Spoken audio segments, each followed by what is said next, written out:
Muy buenos días a todos. Mi nombre es Rudy Herrera y hoy voy a compartir con ustedes un tema que me parece súper fascinante desde el punto de vista neuropsicológico.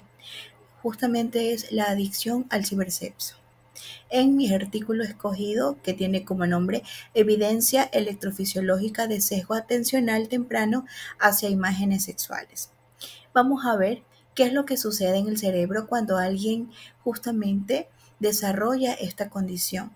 Y pues no estamos hablando de opiniones ni teorías vagas, sino ya de evidencia electrofisiológica real, justamente medible, que nos muestra exactamente cómo el cerebro procesa los estímulos de manera diferente.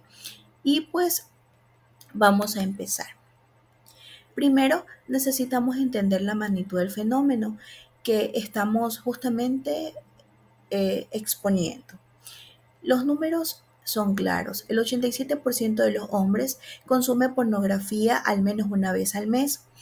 Piensen justamente eso por un segundo. Estamos hablando de que casi 9 de cada 10 hombres están haciéndolo mensualmente, pero el 58% lo hace semanalmente. Más de la mitad tiene un consumo regular constante semana tras semana. Son cifras enormes. Y lo que esto nos dice es que el uso de las actividades sexuales en línea han aumentado drásticamente con la emergencia del cibersexo. Ya no es algo marginal o infrecuente. Entonces, cuando ya hablamos de adicción al cibersexo, ya no estamos hablando de algo raro o poco común, ya es muy conocido. Estamos hablando de un fenómeno masivo que afecta potencialmente a millones de personas en todo el mundo. Y la pregunta fundamental que motivó que yo escogiera este artículo es qué está pasando en el cerebro de aquellas personas que no solo consumen pornografía en ocasiones, sino que ya desarrollan una verdadera adicción. ¿Qué los diferencia de neurológicamente del resto? Y hay algo específico, algo que se pueda medir, algo que podamos identificar en su funcionamiento cerebral cuando pasa esto. Esto es exactamente pues lo que ese estudio que se realizó buscó responder. Eh, el objetivo específico de esta investigación fue concreto. Existe un sesgo atencional temprano hacia los estímulos sexuales en personas con tendencias hacia la adicción al cibersexo. ¿Ya? ¿Qué significa sesgo atencional temprano? Básicamente que el cerebro de estas personas prioriza automáticamente los estímulos sexuales incluso antes de que haya un procesamiento consciente. Y esto ya no es una teoría. Se midió con electrofisiología, lo que nos permite ver el momento exacto en el que esto sucede en el cerebro. La metodología. Ahora, ¿cómo midieron esto? La metodología fue muy ingeniosa. Usaron algo llamado tarea stroke de adicción. Básicamente, a los participantes les mostraban imágenes sexualmente explícitas o imágenes neutras, pero cada imagen tenía un marco de color alrededor de cada una. La instrucción era simple. Identifica el color del marco, ignora la imagen. Parece fácil, pero no. Aquí está lo interesante. Si tu cerebro está siendo capturado automáticamente por el contenido sexual, te va a costar más trabajo ignorarlo y enfocarte solo en el color del marco. Entonces, mientras hacían esta tarea, los investigadores medían dos cosas. Primero, los tiempos de reacción para ver qué tan rápido respondían. Y segundo, y esto es lo más importante, registraban los potenciales relacionados con eventos, que son básicamente señales eléctricas del cerebro. En particular, buscaban algo llamado el componente P200, que es una onda cerebral que aparece muy temprano en el procesamiento de información. Los participantes fueron 57 estudiantes universitarios masculinos. Los dividieron en dos grupos, usando una escala llamada PIPUS, que mide el uso problemático de la pornografía. 28 personas con alta tendencia hacia la adicción al cibersexo y 29 con baja tendencia. Ahora es importante mencionar que solo se incluyeron hombres. Esto es una limitación, sí, del estudio que vamos a hablarlo más adelante, pero se basó en el hecho de que se presenta más frecuentemente el cibersexo en hombres que en mujeres. La idea justamente era comparar, ¿hay diferencias cerebrales entre estos dos grupos de hombres cuando procesan imágenes sexuales?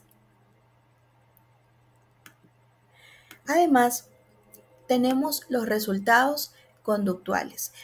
Estos resultados fueron súper claros. A nivel conductual, el grupo con alta tendencia mostró lo que se llama efecto interferencia Stroop. ¿Qué significa esto?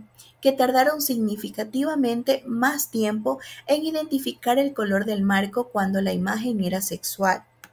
Es decir, su atención estaba siendo capturada por el contenido sexual y esto interfería con su capacidad de hacer la tarea simple de identificar colores.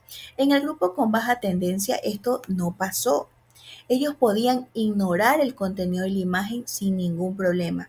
Entonces, ya tenemos evidencia conductual clara. Hay una diferencia en cómo estos dos grupos procesan los estímulos sexuales, pero algo interesante es que esto y este hallazgo ocurrió a nivel cerebral. El componente P200, que aparece entre 150 y 220 milisegundos después del estímulo, mostró una amplitud significativamente mayor ante imágenes sexuales únicamente en el grupo con alta tendencia. Este P200 refleja procesamiento atencional temprano y preconsciente, es decir, el cerebro de estos individuos discrimina y prioriza automáticamente los estímulos sexuales antes de que exista el control consciente. El hallazgo electrofisiológico principal fue el componente P200. ¿Sí? Justamente que es una onda cerebral, como se los indicaba, que aparece entre 150 y 220 milisegundos después de que se presenta un estímulo. Estamos hablando de menos de un cuarto de segundo. Vamos a seguir con el marco teórico. Ahora vamos a explicar dónde entra la teoría de la sensibilización incentiva. Esta teoría básicamente es tres cosas. Primero, cuando hay exposición repetida a algo placentero, en este caso estímulos sexuales, el sistema dopaminérgico del cerebro se desensibiliza. La dopamina es el neurotransmisor, como todos lo sabemos, de la recompensa y la motivación. Segundo, después de esta sensibilización, las señales relacionadas con ese estímulo se vuelven hipersalientes, es decir, el cerebro las marca como súper importantes, como algo que merece ya una atención inmediata. Y tercero, una vez que esto pasa, la atención es capturada de manera automática e involuntaria.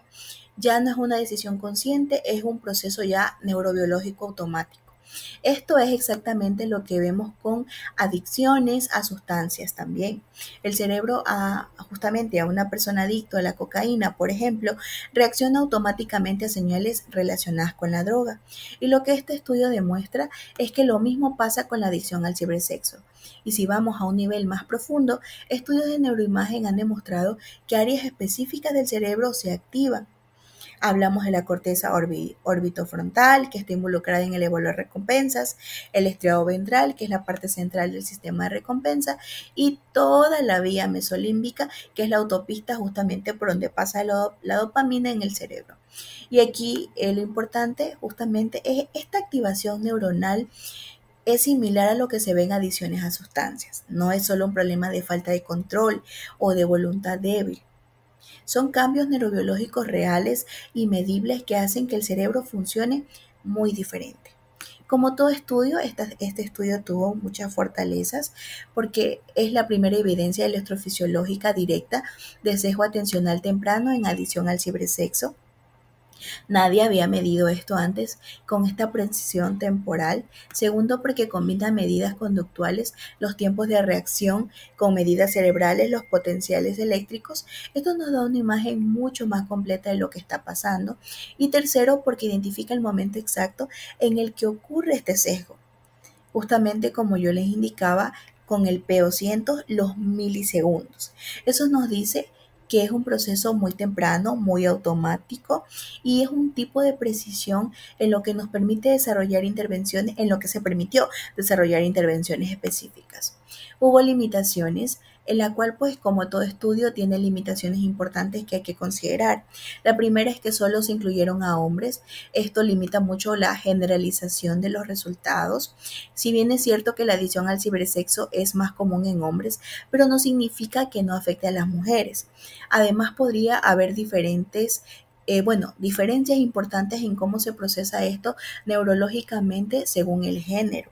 La segunda limitación es que solo usaron dos tipos de imágenes, tanto sexuales y neutras. Hubiera sido pues interesante que se pueda incluir un tercer tipo como imágenes de comida o dinero, que también son recompensas. Esto pues ayudaría a saber si el sesgo es solamente específico para estímulos sexuales o si también pasa con cualquier otro estímulo excitante. Y finalmente todavía no hay consenso en cómo diagnosticar la adicción al cibersexo. Diferentes investigadores usan diferentes criterios. Esto hace difícil comparar estudios y desarrollar tratamientos que se han estado realizando estandarizadamente. Como conclusiones, entonces, para justamente resumir, la adicción al cibersexo no es solo un problema de comportamiento, esto implica alteraciones neurobiológicas, asimismo profundas en cómo el cerebro procesa la atención de manera temprana y automática. Hemos visto que el cerebro de personas con alta tendencia procesa los estímulos sexuales de manera diferente a las personas que apenas la ven. Es un proceso increíble, rápido y automático. Eso sí, y esta condición comparte características neurobiológicas fundamentales con las adiciones a sustancias. La misma sensibilización del sistema de recompensa, la misma captura atencional automática y las mismas áreas cerebrales involucradas. Esto nos dice pues que nosotros necesitamos tomarnos esta condición en serio como un trastorno de salud mental legítimo, con bases neurobiológicas claras. Para así poder culminar mi exposición, quiero dejar una reflexión final. Como futuros profesionales tenemos la responsabilidad de reconocer esta condición con la seriedad que se merece. No podemos seguir tratándola como un simple problema moral o de falta de voluntad. Se necesita desarrollar criterios diagnósticos consensuados basados en esta evidencia. Asimismo, se necesita ofrecer intervenciones terapéuticas específicas que realmente funcionen, basadas en comprensión de cómo el cerebro procesa ese tipo de estímulos. La ciencia nos está dando herramientas. Ahora pues nos toca a nosotros enfocarnos y usarlas de manera responsable y efectiva. Muchas gracias por su atención.